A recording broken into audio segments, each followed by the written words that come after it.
Hello दोस्तों, apex studies के digital platform पे आप सभी दोस्तों का स्वागत है। जैसा कि आप लोगों को पता है, अपनी एग्रीकल्चर ब्रांच चल रही थी, यानी अपन लोग आजकल पढ़ रहे थे सब्जी विज्ञान। तो अपन लोगों ने अभी तक अपनी जो टमाटर नाम की जो फसल थी उसे अपन लोगों ने कंप्लीट कर लिया है। अब अपन लोग आगे पढ़ेंगे क्या, आलू।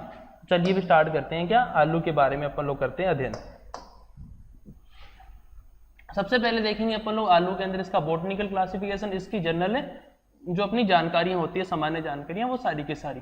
अगर मैं बात करूं आलू से संबंधित बॉटनिकल क्लासिफिकेशन की, तो सबसे पहले आता है इसका वानस्पतिक नाम। तो क्या होता है दोस्तों, सोलेनम ट्यूबरोसम। सोलेनम ट्यूबरोसम क्या होता है दोस्तों, इसका वानस्पतिक नाम होता है। अगर मैं बात करूं इसकी फैमिली, यानी इसका कुल कौन सा होता है, इसकी फैमिली होती है दोस्तों क्या, सोलेनेसी। क्या होती है, सोलेनेसी। तो देखिएगा भी इसकी फैमिली कौन सी है, सोलेनेसी। अगर मैं बात करूं इसमें क्रोमोसोम नंबर, यानी कि गुणसूत्र संख्या, यानी कि 2n = कितने होते हैं, इसमें क्रोमोसोम नंबर होते हैं दोस्तों कितने, 48।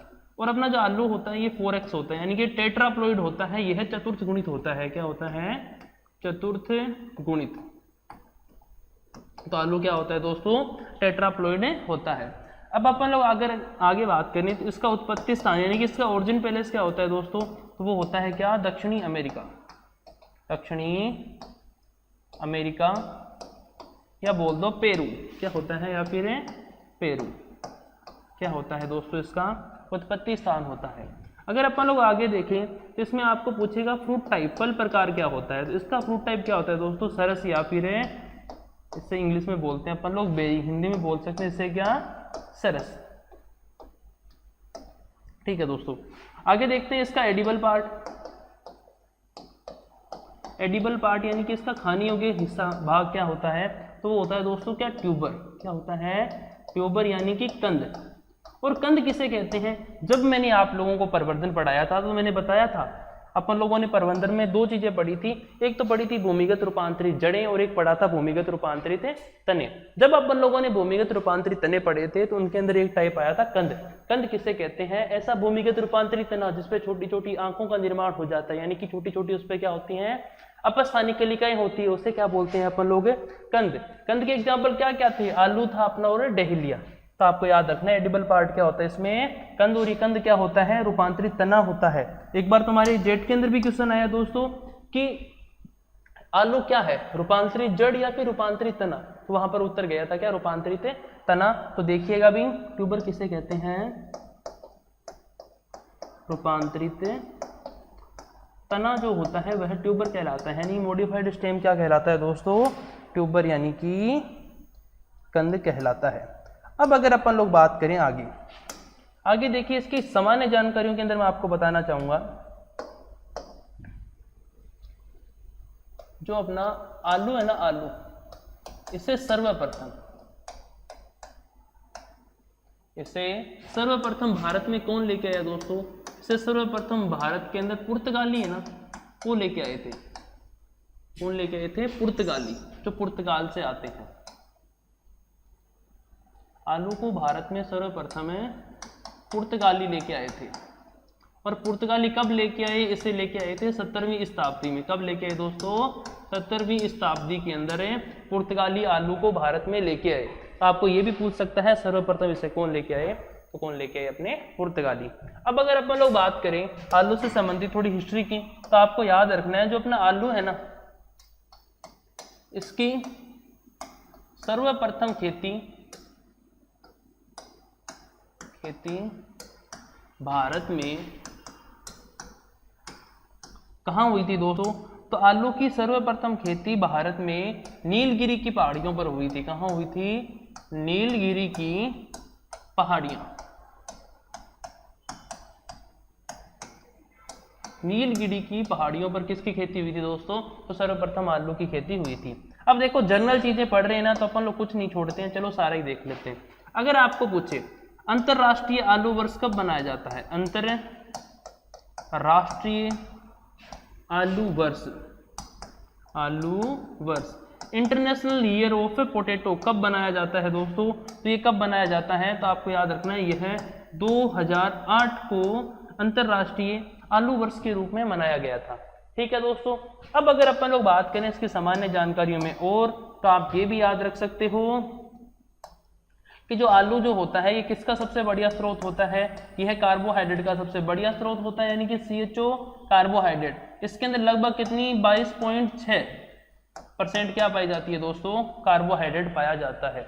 और इसके अंदर जो कार्बोहाइड्रेट पाया जाता है दोस्तों वो स्टार्च के रूप में होता है। किस रूप में होता है, स्टार्च के रूप में होता है। उससे कार्बोहाइड्रेट को अपन लोग क्या बोलते हैं, फेरिना। क्या बोलते हैं दोस्तों, फेरिना। तो आपको याद रखना है जो कार्बोहाइड्रेट आलू में पाया जाता है उसे फेरिना के नाम से जाना जाता है। किस नाम से जानते हैं दोस्तों, फेरिना के नाम से जानते हैं। चलिए अपन लोग देखते हैं आलू के अंदर अन्य जानकारियां। तो अन्य जानकारियों के अंदर आपको याद रखना है आलू जो होता है, जो अपना आलू होता है ना, ये सब्जियों में एकमात्र ऐसी सब्जी है जो फैट का सोर्स है। देखिए वैसे जो अपनी सब्जियां होती है ना उनके अंदर जो फैट होता है ना वो लगभग 0% के आसपास पाया जाता है, लेकिन आलू के अंदर लगभग कितना 1.14% क्या पाया जाता है दोस्तों, फैट पाया जाता है। तो आपको ये चीज यहाँ पर मेंशन कर लेनी है, सभी सब्जियों में फैट एब्सेंट होता है। सभी सब्जियों में फैट को हिंदी में बोलते हैं अपन लोग क्या, वसा। वसा अनुपस्थित होती है।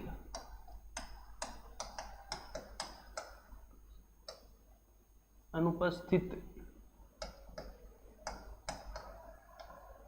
होती है। लेकिन अपना आलू किसका सोर्स होता है, इसके अंदर हल्की फुल्की मात्रा में क्या पाया जाता है, फैट पाया जाता है। अब अगर अपन लोग आगे देखें तो आलू की जलवायु, आलू की जलवायु कौन सी होती है दोस्तों, तो आलू की जलवायु होती है कौन सी, ठंडी जलवायु। कौन सी होती है दोस्तों, ठंडी जलवायु। आलू अपना एक ठंडी जलवायु को क्या है, सब्जी है। और आपको मैंने एक ट्रिक पहले ही बताई थी, जो अपनी सब्जियां जड़ वाली, कंद वाली, यानी कि रूपांतरित जड़ है या फिर रूपांतरित तना है, वो लगभग किस में आती है, ठंडी जलवायु के अंदर आती है। या फिर अपन लोग बोल सकते हैं आलू कौन सी ऋतु का है, रबी ऋतु का है, रबी ऋतु की सब्जी है। अब देखिएगा आलू के अंदर आपको पूछा जाता है टेम्परेचर। क्या पूछा जाता है, टेम्परेचर। तो आलू को आपके अंदर आलू के अंदर आपको याद रखना है दोस्तों, जो आलू जो होता है ना, इसका अपना जो मुख्य भाग होता है वो क्या होता है, कंद होता है। और कंद निर्माण के लिए उपयुक्त तापमान कितना होता है, आपको पूछेगा कंद निर्माण के लिए उपयुक्त तापमान कितना होता है, तो कितना होता है दोस्तों, 17 से लेकर के 19 डिग्री सेल्सियस। कितना होता है, 17 से लेकर के 19 डिग्री सेल्सियस जो तापमान होता है, यह आलू में कंद निर्माण के लिए क्या होता है दोस्तों, उपयुक्त होता है। अब देखो आपको कभी कभार है ना 17 से 19 की जगह कितना मिल सकता है, या फिर आपको मिल सकता है 18 से 20 डिग्री सेल्सियस आलू में कंद निर्माण के लिए क्या होता है दोस्तों, उपयुक्त होता है। अब एक बात याद रख लेना, आलू में कंद निर्माण को अपन लोग इंग्लिश में क्या बोलते हैं, ट्यूबरलाइजेशन। क्या बोलते हैं, ट्यूबरलाइजेशन। आपको पूछेगा आलू में ट्यूबराइजेशन के लिए उपयुक्त ऑप्टिमम टेम्परेचर कितना होता है।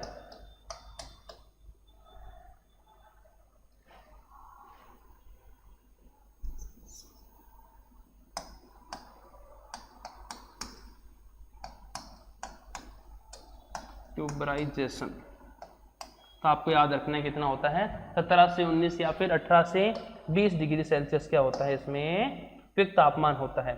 अब देखो दोस्तों, अपन लोग अगर आगे बात करें, अपन लोगों ने बात ही कर ली है किसकी, कंद की। आलू के अंदर किसकी, कंद की। तो आपको याद रखना है आलू के जो कंद होते हैं ना, उनके अंदर क्या पाई जाती है, डोरमेंसी। क्या पाई जाती है, उसमें सुसुप्त अवस्था पाई जाती है। तो आपको याद रखना है आलू के कंदों में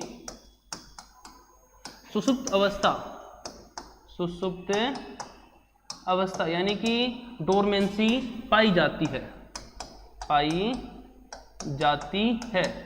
और ये जो डोरमेंसी होती है दोस्तों कितने दिन की होती है, ये भी पूछ लिया जाता है। आलू के जो कंद होते हैं ना, इनके अंदर शुष्क अवस्था होती है वो कितने दिन की होती है दोस्तों, 8 से लेकर के 10 सप्ताह की होती है। कितने, 8 से लेकर के 10 सप्ताह की क्या होती है, इसके अंदर ट्यूबर डोरमेंसी पाई जाती है। अब अपन लोग बात करते हैं अभी इस डोरमेंसी को तोड़ कैसे सकते हैं अपन लोग। अगर अपन लोग आलू के कंदों को लगाएंगे तो अपने को डोरमेंसी को क्या करना पड़ेगा, तोड़ना पड़ेगा। तो आपको एक चीज ये भी याद रखनी है, अगर आलू के कंदों में डोरमेंसी होती है तो इन्हें तोड़ने के लिए आप लोगों के रटा रटाया होता है, आपको अच्छे से पता भी होता है, अपन लोग थायो यूरिया का उपयोग करते हैं। किसका उपयोग करते हैं?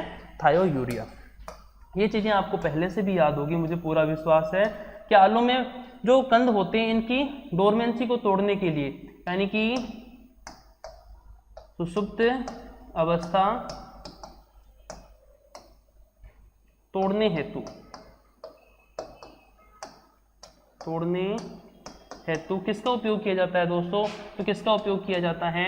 थायो यूरिया का। किसका उपयोग करते हैं अपन लोग? थायो यूरिया। ये भी आपका बहुत अच्छा क्वेश्चन बनता है, थायो यूरिया। और आपको याद रखना है आलू में ट्यूबर की डोरमेंसी को तोड़ने के लिए अपन लोग जनरली 1% थायो यूरिया का उपयोग करते हैं। कितने परसेंट? 1% थायो यूरिया का उपयोग करते हैं। अब आपको जब मैं हार्मोन पढ़ा रहा था तब मैंने आपको एक हार्मोन भी बताया था, जिब्रेलिन हार्मोन। जिब्रेलिन क्या करता है? जनरली जर्मिनेशन को बढ़ाता है, आपको मैंने ये चीज बताई थी, यानी कि वो डोरमेंसी को तोड़ता है। इसी वजह से उसे एंटी एबीए भी बोला था अपन लोगों ने। तो आपको याद रखना है जो GA3 हार्मोन होता है ना, इसका भी अपन लोग उपयोग डोरमेंसी को तोड़ने के लिए कर सकते हैं। और इसकी कितनी मात्रा? इसकी लगभग 100 ppm मात्रा। कितनी? 100 ppm मात्रा अपन लोग उपयोग में जिब्रेलिन की ले सकते हैं। तो आपको ये चीजें अच्छे से इस आलू के अंदर अपने को याद रखनी है। अगर अपन लोग आगे बात करें, जो आलू जो होता है ना अपना दोस्तों, उसके अंदर क्या होता है कि जब अपन लोग उसे सूर्य की धूप के अंदर छोड़ देते हैं ना, या फिर उसके जो कंद होते हैं ना वो सूर्य की धूप के संपर्क में आ जाते हैं, तो उनमें आपने देखा होगा हरापन आ जाता है। आलू के अंदर क्या आ जाता है दोस्तों? हरापन। ये चीज समझना एक बार के लिए।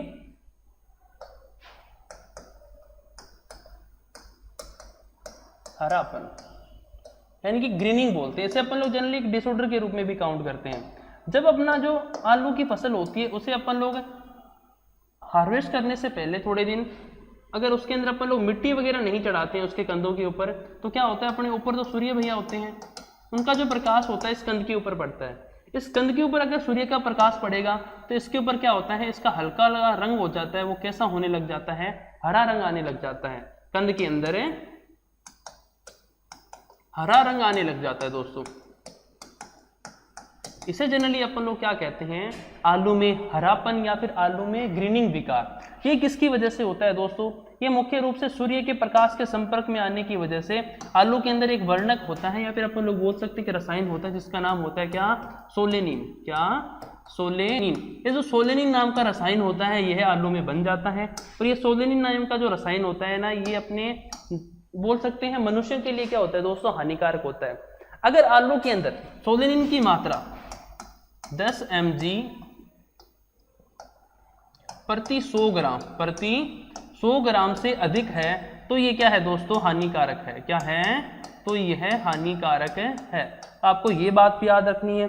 अगर आलू के अंदर 10 mg प्रति 100 ग्राम से अधिक क्या है? सोलेनिन की मात्रा है, तो वो क्या है दोस्तों? हानिकारक है। इसके लिए अपन लोग क्या कर सकते हैं? आलू में भी हरापन नहीं आए या फिर सोलेनिन है इसकी मात्रा नहीं बढ़े, इसके लिए अपन लोग क्या कर सकते हैं? आलू के कंद को सूर्य के प्रकाश के संपर्क में नहीं आने दें। तो इसके लिए अपन लोग क्या करेंगे? आलू के जो कंद हैं इनके ऊपर क्या चढ़ा देंगे? मिट्टी चढ़ा देंगे। क्या कर देंगे दोस्तों? मिट्टी चढ़ा देंगे। तो इस क्रिया को अपन लोग क्या बोलते हैं? Earthing up. तो अपन लोग आलू में ग्रीनिंग से बचने के लिए क्या कर सकते हैं दोस्तों? Earthing up. अर्थिंग अप किसे कहते हैं? कंद के ऊपर मिट्टी चढ़ाना। कंद के ऊपर मिट्टी चढ़ाना।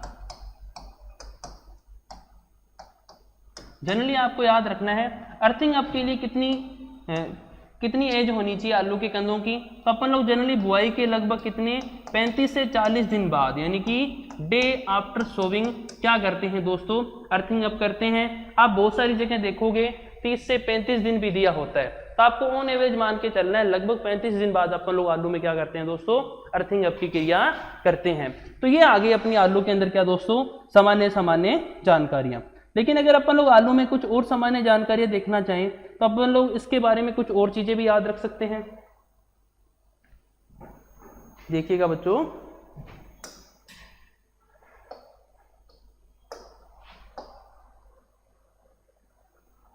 देखो जो अपना आलू होता है ना, इसमें सुगंध आती है। क्या आती है? सुगंध। आलू में सुगंध के पीछे का रीजन क्या होता है दोस्तों? एक रसायन होता है जिसका नाम होता है क्या? मिथाइल पायरेजिन। मिथाइल पायरेजिन। तो आपको पूछे आलू में सुगंध के पीछे का कारण क्या होता है, तो क्या होता है दोस्तों? मिथाइल पायरेजिन। अब देखो आपको एक चीज याद रखनी है, कुछ एक फैक्ट होते हैं वो सीधे सीधे आलू के अंदर से पूछ लिए जाते हैं। आपको पूछेगा आलू के अंदर अकाल, आलू की फसल का अकाल,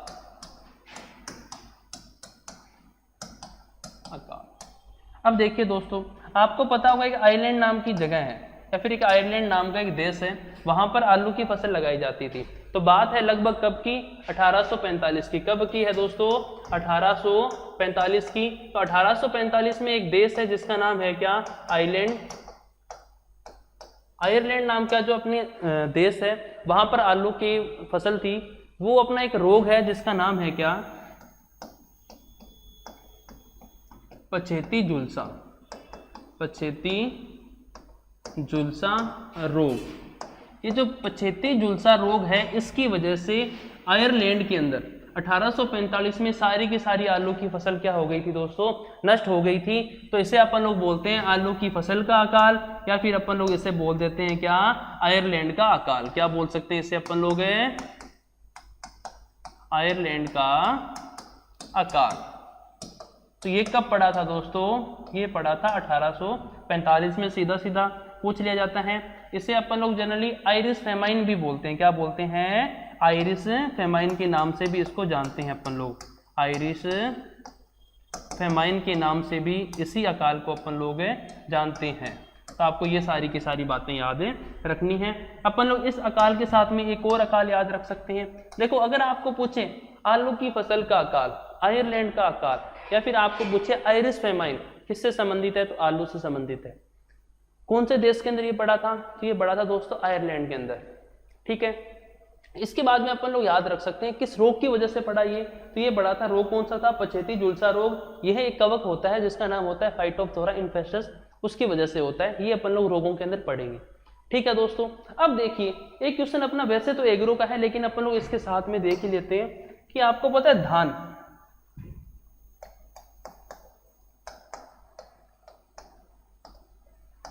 धान का अकाल, जो धान की फसल है इसकी वजह से एक बार अकाल पड़ा था। और ये दोस्तों कहां पड़ा था? बंगाल के अंदर। कहां पड़ा था दोस्तों? यह बंगाल के अंदर पड़ा था। और इसके पीछे का रीजन क्या था दोस्तों? इसे अपन लोग लिखते हैं बंगाल का अकाल। बंगाल का अकाल। आपको याद रखना है दोस्तों, बंगाल का अकाल पड़ा था कब? 1942 के अंदर। और ये किस फसल से संबंधित है? यह धान से संबंधित है। और धान का एक रोग होता है जिसका नाम है दोस्तों क्या? भूरी पत्ती धब्बा रोग। भूरी पत्ती धब्बा रोग की वजह से बंगाल का अकाल पड़ा था। और ये कब पड़ा था दोस्तों? 1942 में। यह भी एक कवक होता है जिसका नाम होता है हेलियंथोस्पोरियम ओराइजी, उसकी वजह से पड़ा था। ठीक है दोस्तों। तो ये थी अपनी क्या? आलू से संबंधित सामान्य जानकारियां। अब अपन लोग देखते हैं आगे।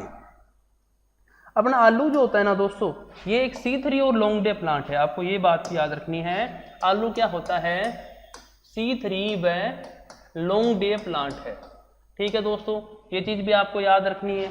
और अगर अपन लोग बात करें आलू के अंदर, तो आलू के अंदर परागण कैसा पाया जाता है दोस्तों?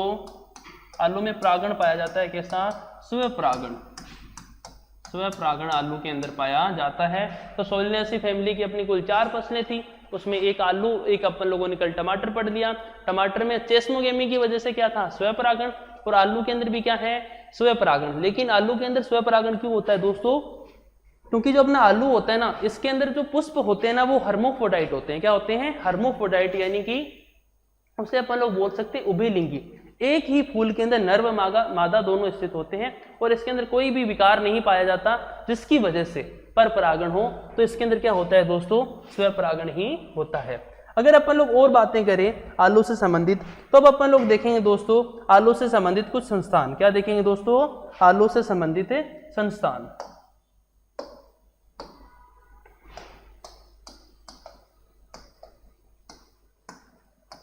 देखो दोस्तों, सबसे पहले अपना संस्थान आता है जिसका नाम है क्या,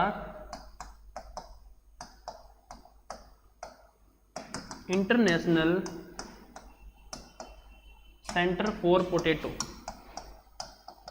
इंटरनेशनल सेंटर फॉर पोटैटो, ये कहाँ है दोस्तों, यह है लीमा पेरू। कहाँ स्थित है दोस्तों, यह है लीमा पेरू। इसकी स्थापना हुई थी कब, 1971 में। कब हुई थी दोस्तों इसकी स्थापना, इसकी स्थापना हुई थी दोस्तों 1971 में। अगर अपन लोग आगे बात करें तो एक अपना इंस्टीट्यूट और आता है जिसका नाम है सेंट्रल पोटैटो रिसर्च इंस्टीट्यूट। अगला इंस्टीट्यूट कौन सा आता है अपना, सेंट्रल पोटैटो रिसर्च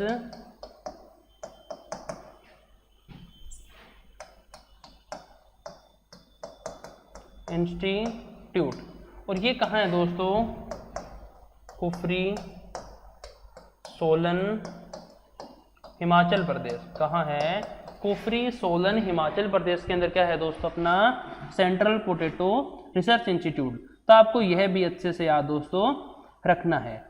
अब अपन लोग आगे बात करते हैं दोस्तों आलू से संबंधित। तो आप देखिए, आलू जो होता है इसके अंदर लाइसिन अम्ल पाया जाता है। क्या पाया जाता है दोस्तों, लाइसिन अम्ल की अच्छी मात्रा पाई जाती है। और आपको यहाँ से मैं एक क्वेश्चन बता देता हूँ, लास्ट ईयर सुपरवाइजर में आया कि ऐसी कौन सी फसल होती है जिसमें लाइसिन व ट्रिप्टोफान अमीनो एसिड की कमी पाई जाती है। क्या पूछा गया था, लाइसिन व ट्रिप्टोफान अमीनो एसिड की कमी पाई जाती है। तो अपनी जो खदान फसलें होती हैं, सुनना एक बार के लिए, खदान फसलों के अंदर लाइसिन व ट्रिप्टोफान अमीनो अम्ल की कमी पाई जाती है।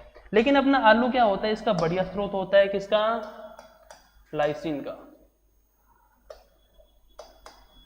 आलू में लाइसिन अमीनो अम्ल पाया जाता है, पाया जाता है। अब मैंने बताया था आपको अपना आलू क्या था, कार्बोहाइड्रेट का भी बढ़िया स्रोत था, अच्छी खासी मात्रा थी। सब्जियों के अंतर्गत इसमें क्या पाया गया था, एकमात्र सब्जी थी जिसके अंदर क्या पाया गया था, फैट। ये अपन लोग पीछे लिख चुके हैं। लेकिन आपको याद रखना है इसमें विटामिन सी भी पाया जाता है। कौन सा विटामिन है, विटामिन सी की इसके अंदर अच्छी मात्रा पाई जाती है। कितनी, 17 mg। कितनी, 17 mg प्रति 100 ग्राम के हिसाब में, प्रति 100 ग्राम के हिसाब से इसमें क्या पाया जाता है दोस्तों, विटामिन सी पाया जाता है। चलिए नेक्स्ट देखते हैं। नेक्स्ट आता है दोस्तों इसके अंदर क्या, मृदा। क्या आती है अपनी, मृदा। तो आपको पता है आलू के लिए मृदा कैसी चाहिए, बुलई दोमट मृदा। कैसी चाहिए, बुलई दोमट मृदा, जिसका पीएच मान दोस्तों कितना होना चाहिए, जिसका पीएच मान होना चाहिए दोस्तों लगभग 6.5 से 7.5 के मध्य। 6.5 से 7.5 के मध्य क्या होना चाहिए दोस्तों, इसका पीएच मान होना चाहिए। अब सुनो, आलू जो है ना अपना, आलू को अपन लोग अम्लीय मृदा में लगा सकते हैं। तो आप लोग इधर यहाँ पे याद रख सकते हो, इसे लगभग कितना 4.5 से 6.5 पीएच मान वाली मृदा के अंदर भी लगा सकते हैं, भी लगा सकते हैं। देखो एक बात याद रखना, अच्छी वृद्धि तो इसकी उदासीन मृदा में ही होगी। लेकिन अगर आप जिस स्थान पर इसे लगा रहे हो वहां पर मृदा कैसी है दोस्तों, अम्लीय है, तब भी आप इसकी खेती कर सकते हो। अब देखिएगा दोस्तों, अब अपन लोग देखते हैं इसकी बीज दर। आलू में सीड रेट कितनी होती है। तो आलू के अंदर आपको पता है बुआई के लिए अपन लोग किसका उपयोग करते हैं, कंदों का। बीज दर, आलू के अंदर अगर आपको पूछे बीज दर, तो आपको याद रखना है कंदों की बीज दर कितनी होती है दोस्तों, 15 से लेकर के 20 क्विंटल प्रति हेक्टेयर। कितनी होती है, 15 से लेकर के 20 क्विंटल प्रति हेक्टेयर। लेकिन आप कंदों के द्वारा अगर क्या कर रहे हो, अगेती बुआई कर रहे हो। क्या कर रहे हो, अगेती बुआई कर रहे हो, या आप बोल दो समय पर, या फिर मध्यम बुआई कर रहे हो, या फिर आप क्या कर रहे हो, मध्यम बुआई कर रहे हो। अगर आप अगेती बुआई करते हो तो आपको पता है आपको लगभग 20 से 25 क्विंटल प्रति हेक्टेयर के हिसाब से किसकी आवश्यकता होती है, कंदों की आवश्यकता होती है। कितनी, 20 से लेकर के 25 क्विंटल प्रति हेक्टेयर कंदों की आवश्यकता होती है। अगर आप मध्यम बुआई कर रहे हो तो आपको बस वही 15 से 20 क्विंटल प्रति हेक्टेयर किसकी आवश्यकता होती है, कंदों की आवश्यकता होती है। और एक जो कंद होता है ना दोस्तों, उसका वजन कितना होना चाहिए, एक कंद का वजन, कंद का वजन कितना होना चाहिए दोस्तों, लगभग 30 से लेकर के 50 ग्राम के मध्य। आपको याद रखना, ये रेशियो बताया मैंने आपको, एक अनुपात बताया, एक रेशियो बताया कितना, 30 से लेकर के 50 ग्राम के मध्य क्या होना चाहिए दोस्तों, जो कंद होता है इसका वजन होना चाहिए। अब अपन लोग देखते हैं आगे। देखिए दोस्तों, आलू में अपन लोगों ने देखा भी अपन लोग बुआई अगर कंदों के द्वारा कर रहे हैं तो अपन लोग 15 से 20 क्विंटल प्रति हेक्टेयर के हिसाब से कंद का उपयोग करेंगे। लेकिन एक बात याद रखना था आप लोग, देखो यहाँ पे आपको एक इंपॉर्टेंट चीज बताऊंगा मैं। आलू में बुआई की 2 और तकनीकें होती हैं, देखिए वो कौन कौन सी हैं। सबसे पहले आती है क्या, true potato seed. Potato seed, आप बुआई की विधि पहली कौन सी काम में ली थी अपन लोगों ने, फर्स्ट मेथड थी अपनी कौन सी, कंदों के द्वारा बुआई करना, और दूसरी कौन सी है, ट्रू पोटैटो सीड। इसे हिंदी में बोलते हैं अपन लोग क्या, सत्ते आलू बीज। देखिए ये जो सत्ते आलू बीज है ये किसने दी, तो आपको याद रखना है अपनी सत्ते आलू बीज या फिर ट्रू पोटैटो सीड जो मेथड है, यह अपने जो डॉक्टर रामानुजन, किसने, डॉक्टर रामानुजन ने क्या दी थी दोस्तों, ट्रू पोटैटो सीड दी थी। यानी कि सत्ते आलू बीज किसने दी, डॉक्टर रामानुजन ने। अब आपको एक चीज याद रखनी है, ये जो ट्रू पोटैटो सीड होती है इसमें आलू की बीज दर कितनी रखते हैं। अब देखिए इसमें बीज दर यानी कि बीज को ही उपयोग में लेंगे कितना, 100 से लेकर के 150 ग्राम। कितनी दोस्तों, 100 से लेकर के 150 ग्राम इसमें क्या होती है, बीज दर होती है। तो आपको ये चीज अच्छे से याद रखनी है, सत्ते आलू बीज के अंदर बीज दर कितनी होती है दोस्तों, तो इसके अंदर बीज दर होती है 100 से लेकर के 150 ग्राम। अभी एक बात सुनिएगा, इस मेथड को डेवलप करना ही क्यों पड़ा, खूब गर्मी है दोस्तों आज जयपुर के अंदर, पसीने आ रखे हैं मेरे मुंह पे, तो धीरे धीरे पूछ लेता हूँ और आपसे बात बताता हूँ आपको। देखिए भाई, जो आलू होता है ना, अगर एक किसान आलू की खेती करना चाह रहा है, किसकी खेती, आलू की, तो एक किसान क्या करता है, जैसे कि बात मान के चलो अपन लोग अक्टूबर के अंदर इसकी बुआई कर रहे हैं, और दिन कौन सा, 15 अक्टूबर। मैं किसान हूँ, माई सेल्फ रविंद्र चौधरी, और मैं क्या हूँ, एक किसान हूँ, और मैं 15 अक्टूबर को आलू की बुआई करना चाह रहा हूँ। तो किसान को ज़्यादा पता नहीं होता, ज़्यादा नॉलेज नहीं होती है भाई, तो वो क्या करेगा, 1-2 दिन पहले आलू के कंदों को तैयार करने लग जाएगा, या फिर मान लो वो कहीं मार्केट से बढ़िया बढ़िया आलू की क्या ला रहा है, ट्यूबर यानी कंद लेके आ रहा है। अब हुआ क्या भाई, मुझे 15 अक्टूबर को बुआई करनी थी, 15 अक्टूबर के हिसाब से मैं कंद खरीद के ले आया। अब 15 अक्टूबर को बारिश हो गई, क्या हो गई, बारिश। अगर 15 अक्टूबर को दोस्तों बारिश हो गई तो किसान बुआई कर पाएगा, नहीं कर पाएगा। 16 को हो गई, 17 को हो गई, 18 को हो गई, 4-5 दिन कंटिन्यू बारिश हुई, तो भाई सीधी सी बात है, किसान आलू के जो कंद लेके आया था ना, वो क्या हो गए, अब खराब हो गए।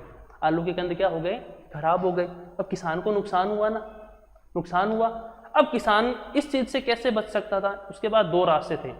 क्या तो उसके पास भाई इतना बढ़िया पैसा है कि वो दोबारा खरीद लाए और उससे घंटा फर्क नहीं पड़े, ठीक है। और दूसरा रास्ता क्या है भाई, उसके पास इतना अच्छा पैसा है कि उसने अपने घर के अंदर, अपने खेत के अंदर कोल्ड स्टोरेज बना रखा है। तो भाई एक किसान के पास इतने पैसे नहीं होते कि वो बढ़िया जगह कोल्ड स्टोरेज के अंदर कंदों को रख दे, या फिर इतने पैसे हो कि वो बार बार खरीद लाए। तो अपने यहाँ के जो साइंटिस्ट हैं, भगवान रूपी डॉक्टर रामानुजन, उन्होंने क्या किया, इस सीड प्लॉट टेक्निक को विकसित किया, और 100 से 150 ग्राम प्रति हेक्टेयर के हिसाब से अपने को सिर्फ बीज की आवश्यकता होती है। एक किसान आराम से जाकर के 100 से 150 ग्राम की थैली लेके आ सकता है आलू के बीजों की। तो सीड प्लॉट टेक्निक से किसानों को बहुत फायदा हुआ था दोस्तों, अगर अपन लोग धरातल से जुड़ के इस चीज को देखें तो। दूसरी टेक्निक कौन सी है दोस्तों, दूसरी टेक्निक है भाई अपनी, देखो दूसरी टेक्निक का नाम है दोस्तों सीड प्लॉट टेक्निक। क्या नाम है, seed plot technique. Seed plot technique, इसे SPT भी बोल देते हैं अपन लोग। इसका विकास किसने किया दोस्तों, तो आपको याद रखना है, इसका विकास किसने किया,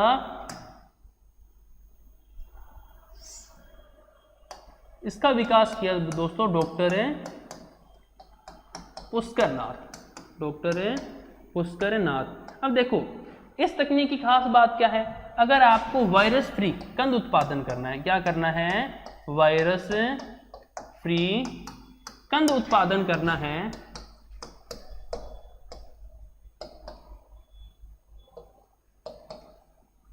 वायरस फ्री कंद उत्पादन करना है, तो अपन लोग ये वाली तकनीक अपनाते हैं।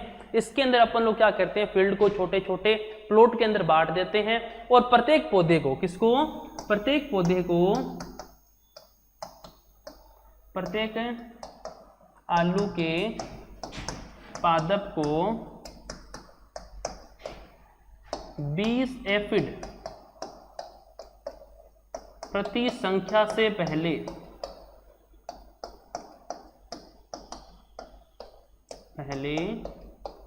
हार्वेस्ट करते हैं।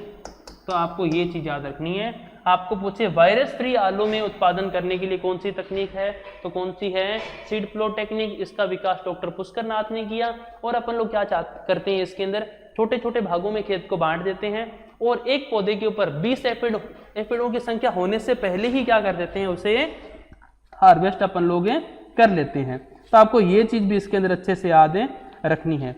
नेक्स्ट आता है दोस्तों, अपनी एक टेक्निक होती है इसके अंदर जिसका नाम होता है डी होल्मिंग। क्या होता है, डी होल्मिंग। ये टर्मिनोलॉजी भी आपको अच्छे से याद रखनी है कि डी होल्मिंग क्या होती है। डी होल्मिंग।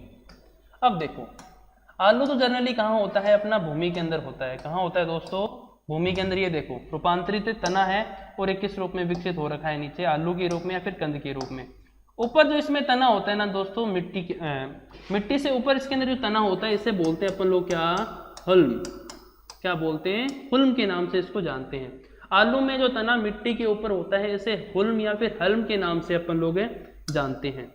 अब अपन लोग क्या करते हैं दोस्तों, अगर अपन लोग चाहते हैं आलू के अंदर वायरस नहीं लगे, क्या नहीं लगे दोस्तों, वायरस नहीं लगे, इसके लिए अपन लोग डी होल्मिंग नाम की टेक्निक अपनाते हैं। इसके अंदर अपन लोग क्या करते हैं, वायरस या फिर एफिड से बचने के लिए अपन लोग कंद को पकने से 15 दिन पहले ही अपन लोग क्या करते हैं, ऊपरी भाग को हटा देते हैं। क्या करते हैं दोस्तों, अपन लोग क्या करेंगे, अभी भी आलू के अंदर कोई वायरस नहीं लगे तो अपने को ये मानो भी इन कंद को अब क्या करना है, हार्वेस्ट करना है। तो कंद को हार्वेस्ट करने से लगभग 15 दिन पूर्व, कितने दिन में, 15 दिन पूर्व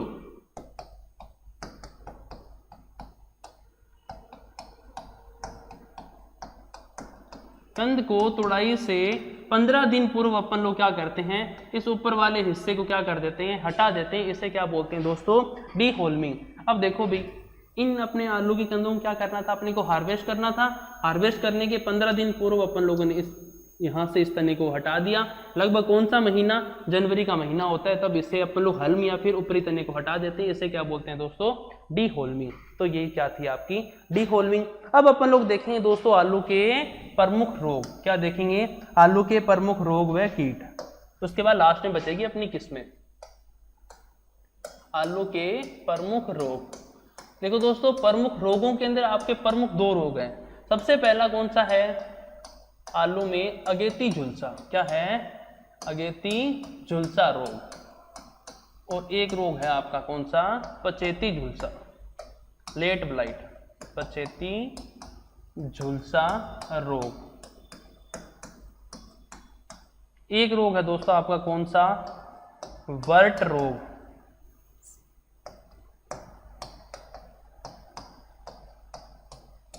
देखिएगा दोस्तों,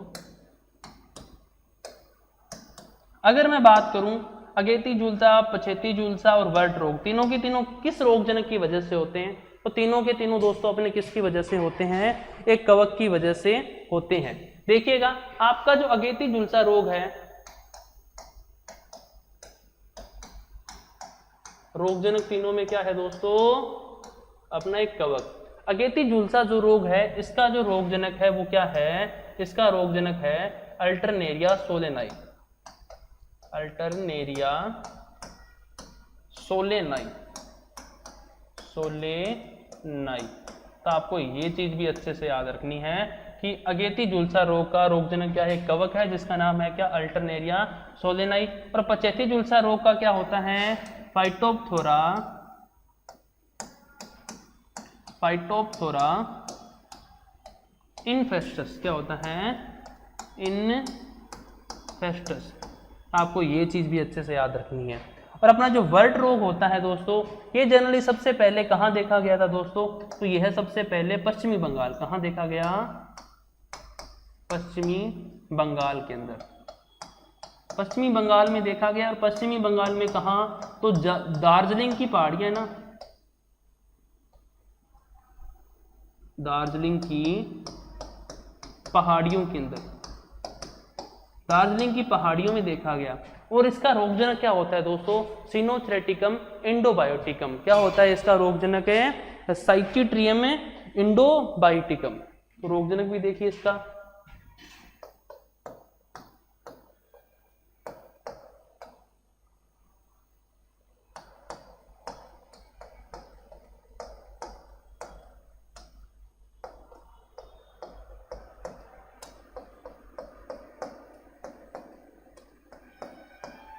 इंडोबायोटिकम क्या होता है दोस्तों? इसका रोगजनक होता है। तो ये क्या थे दोस्तों आलू के प्रमुख रोग। अब देखते हैं अपन लोग आलू के प्रमुख कीट। तो बात करते हैं आलू में प्रमुख कीटों की। तो आलू का जो प्रमुख कीट होता है दोस्तों वो आपको पता ही होगा कौन सा होता है? PTM, potato tuber moth. क्या होता है? Potato tuber moth. ये क्या होता है दोस्तों? आलू का प्रमुख कीट होता है। अगर अपन लोग बात करें इसके साइंटिफिक नेम की तो क्या होता है दोस्तों? थोरेपीमिया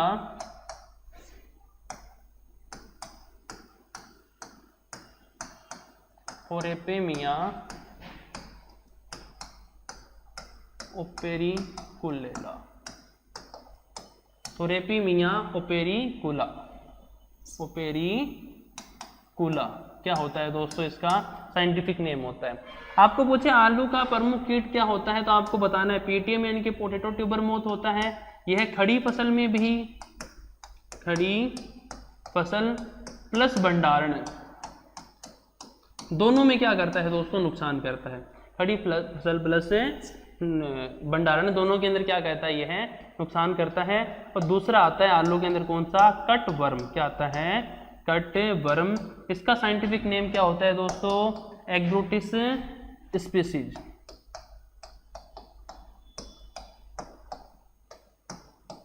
एग्रोटिस स्पीसीज क्या होता है दोस्तों? इसका अपना जनरली साइंटिफिक नेम होता है। ये क्या थे दोस्तों अपने आलू के प्रमुख रोग व कीट। अब अपन लोग देखते हैं आलू की किस्में। आपको पता होगा आलू के ऊपर रिसर्च इंस्टीट्यूट अपना सेंट्रल पोटैटो रिसर्च इंस्टीट्यूट ये कहाँ है? कुफरी, सोलन, हिमाचल प्रदेश। यहाँ से जो भी किस्म निकलती है दोस्तों उसके आगे क्या लगा होता है? कुफरी लगा होता है। लास्ट टाइम अपने सुपरवाइजर का क्वेश्चन आया था कि कुफरी वाली किस्में किसकी होती है? तो किसकी होती है दोस्तों? आलू की होती है। एक बार जेट के थोड़ा टफ क्वेश्चन आया दोस्तों, उसमें पूछा गया कुफरी माणिक किसकी किस्म है। और ये ऐसे नहीं पूछा गया कुफरी माणिक किसकी किस्म है, इसकी खास बात पूछी गई थी। वो मैं आपको एक बार बोल के बता देता हूँ। कुफरी माणिक जो किस्म होती है ना, इसके अंदर माइक्रोन्यूट्रेंट बढ़िया होते हैं, एंथोसाइनिन अच्छी मात्रा में होता है और कैरोटेनॉइड्स भी अच्छी मात्रा में होते हैं। तब अपन लोग दोस्तों देखिए आगे क्या देखेंगे? आलू की प्रमुख किस्में। आलू की किस्मों को दोस्तों अपन लोग 3 भागों में बांटेंगे। सबसे पहली अगेती किस्में, मध्यम किस्में और पछेती किस्में। तो देखिए आलू की किस्में,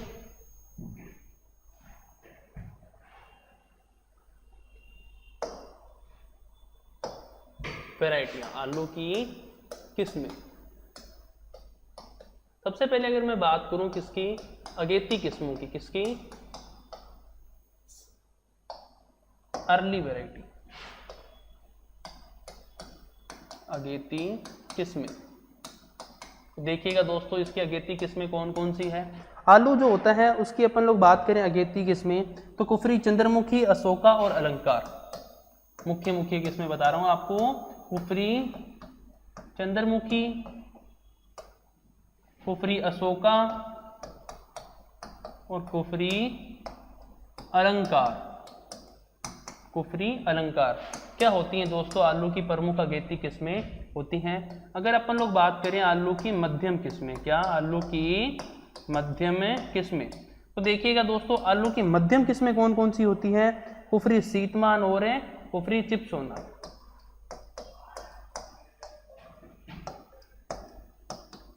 शीतमान और कुफरी चिपसोना। जो कुफरी शीतमान आपको नाम से ही पता लग रहा है ये कौन सी जलवायु के लिए? यह ठंडी या फिर अपन लोग बोल सकते हैं शीत क्षेत्रों के लिए उपयुक्त है। शीत क्षेत्रों के लिए क्या है? यह उपयुक्त है। इसके बाद 3 नंबर पे आती है दोस्तों अपनी क्या? देखिएगा ये क्या थी आपकी? आलू की मध्यम किस्में। और लास्ट में आती है क्या आपकी? आलू की पछेती किस्में। आलू की पछेती किस्में। तो देखिए दोस्तों आलू की 75 किस्में कौन कौन सी होती है। तो अपना आलू होता है दोस्तों, इसकी 75 किस्में हैं, कुफरी, सिंदूरी और कुफरी मेघा। कुफरी मेघा और कुफरी सिंदूरी।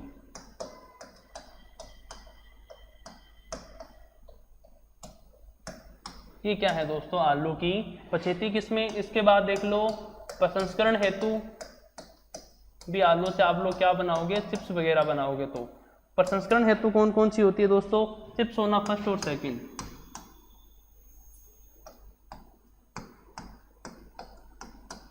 चिप्स होना फर्स्ट और चिप्स होना सेकंड क्या है, प्रसंस्करण हेतु उपयुक्त है। इसके अलावा देखिए जो अपना लेट ब्लाइट ऑफ पोटैटो है, क्या है, late blight of potato. Late blight of potato के प्रतिरोधी, प्रतिरोधी। तो आपको याद रखना है लेट ब्लाइट ऑफ पोटैटो के प्रतिरोधी किस्में कौन कौन सी है दोस्तों, कुफरी बादशाह और ज्योति। कुफरी बादशाह व कुफरी ज्योति क्या है, लेट ब्लाइट ऑफ पोटैटो के प्रतिरोधी है। इस रोग की क्या होती है, यह प्रतिरोधी होती है। और एक ये याद रख लेना, कुफरी माणिक। कुफरी माणिक, जो कुफरी माणिक नाम की जो किस्म होती है ना दोस्तों, इसकी खास बात क्या होती है, इसमें सूक्ष्म पोषक तत्व एंथोसाइनिन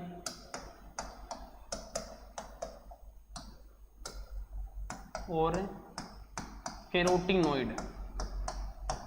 इसमें सूक्ष्म पोषक तत्व एंथोसाइनिन व कैरोटीनॉइड की उच्च मात्रा पाई जाती है। किसके अंदर दोस्तों, कुफरी माणिक नाम की जो किस्म होती है इसके अंदर।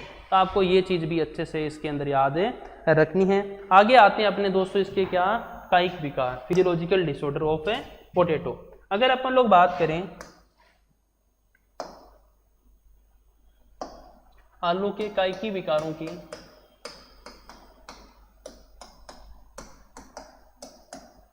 तो आपको याद रखना है आलू में एक फेमस कायिकी विकार है जिसका नाम है क्या, ब्लैक हार्ट। क्या नाम है, ब्लैक हार्ट। जब आप लोग आलू को काट करके देखते हो तो अंदर से वो काला दिखाई देता है, किसकी वजह से, ऑक्सीजन की डेफिशिएंसी की वजह से। ऑक्सीजन की कमी से आलू में कौन सा कायिकी विकार होता है, तो आलू के अंदर होता है दोस्तों कौन सा, ब्लैक हार्ट। इसके बाद अगर अपन लोग बात करें तो इसमें एक होता है क्या, एक होता है इसमें होलो हार्ट। क्या होता है, होलो हार्ट। होलो हार्ट होता है दोस्तों, देखिएगा नाइट्रोजन की अधिकता व नमी की अधिकता, नमी की अधिकता की वजह से। तीसरा होता है दोस्तों इसके अंदर कौन सा, अपना चिलिंग इंजरी। क्या होता है, चिलिंग इंजरी। चिलिंग इंजरी दोस्तों देखिए किसकी वजह से होती है, आपको नाम से ही पता लग रहा है क्या, लो टेम्परेचर की वजह से। किसकी वजह से, लो टेम्परेचर की वजह से आलू के अंदर क्या देखने को मिलती है अपने को, चिलिंग इंजरी। तो ये चीज़ें बस याद करने वाली है, आपको इसमें समझाने की ज़रूरत है नहीं, आप लोग आराम से इसको समझ सकते हो दोस्तों। ठीक है, अब अपन लोग अगर दोस्तों देखें तो अपना आलू हो जाता है यहाँ पर क्या, कंप्लीट। लेकिन मैं आपको एक छोटी सी चीज़ और बता देता हूँ आलू से संबंधित। आपको याद रखना है भारत में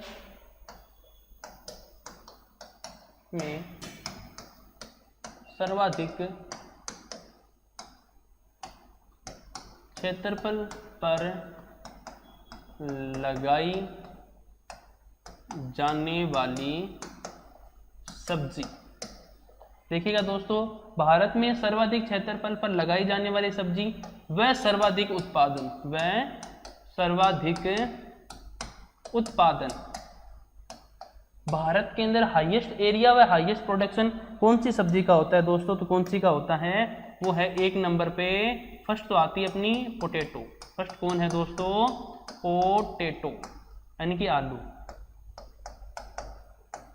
सेकंड देखें तो दोस्तों आता है आपका क्या, ऑनियन, प्याज आता है कितने नंबर पे, 2 पे। और थर्ड पे आता है कौन आपका, POT यानी कि टोमेटो।